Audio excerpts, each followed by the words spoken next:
My talk is titled Stewards from the Start, and I'm going to talk about how to use and better equip our science standards in schools to better engage students. So California's next generation science standards outline the K-12 science education in the state. And the current standards are really broad, and that's by design because they have to be applied to all the public schools in the state.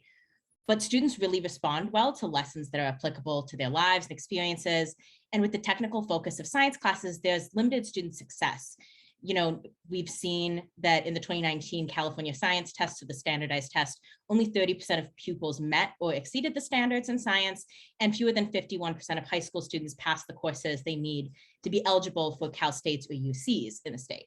And so what happens when that success is low is that students write off science as a career really early because they either don't feel smart enough before they get to see the range of science and skills that they can actually use.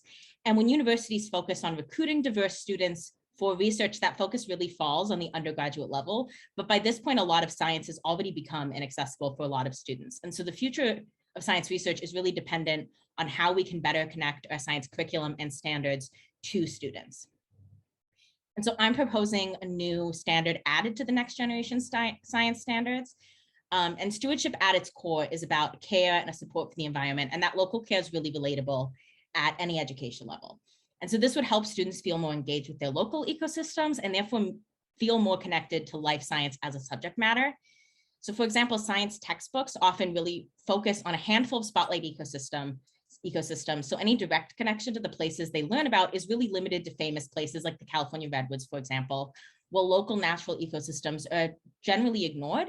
And additionally, urban forests have benefits that are documented in both science and policy. And so leaving out the majority of rural and urban ecosystems in these textbooks can make it seem like there are some ecosystems that are much better than others. And when those best ecosystems are far away, access becomes really limited. Now, teachers can, of course, include local-based curriculum, but it's an individual choice. And by adding a standard and state support, teachers can more easily access this idea and add it to their existing classes. And stewardship already fits into the next generation science standards. So the standards are split into three categories. The first is science and engineering practices, and that's really referring to skills connected to the scientific method. The disciplinary core ideas is split into physical science, life science, earth and space science, and engineering and technology. And that focuses on the technical skills and information for those disciplines. Now, the third category is cross-cutting concepts, which includes ideas of scale, pattern, and energy flows, all of which are really interdisciplinary. And this is where local stewardship would really fit. And this topic makes sense specifically in life science curriculum because of this ecosystem approach to stewardship. And so by fifth grade, students have had a general science introduction, and this is when the ideas of ecosystems and interactions are introduced in their standards. And life sciences are taught in seventh grade and throughout 9th through 12th. And so this would fit into the existing life science courses. And curriculum development is already outlined in existing law. So the Instructional Quality Commission will develop curriculum, the State Board of Education will adopt and modify it. And so really the base of this that I think is key is this general stewardship skill set. So things like maintaining field journals, looking at things like fugitive species on lawns. What are weeds and lawn species that show biodiversity that students have access to in cities? And then skills to recognize flora and fauna and these patterns and processes in ecosystems and kind of being able to connect where you are. But then this could also be strengthened by adding local modules to the curriculum. So these are just a few examples in California, things like wildfires and agriculture that are big concerns across the state, but then also more specific local ideas like the Salton Sea, vineyards, the wild donkeys that roam Riverside, if no one has seen those.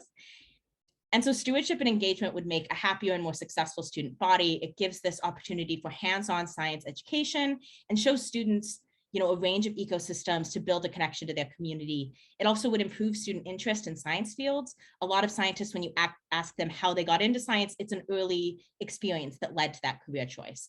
It also shows those careers really early, so it feels like something students really can do with their life.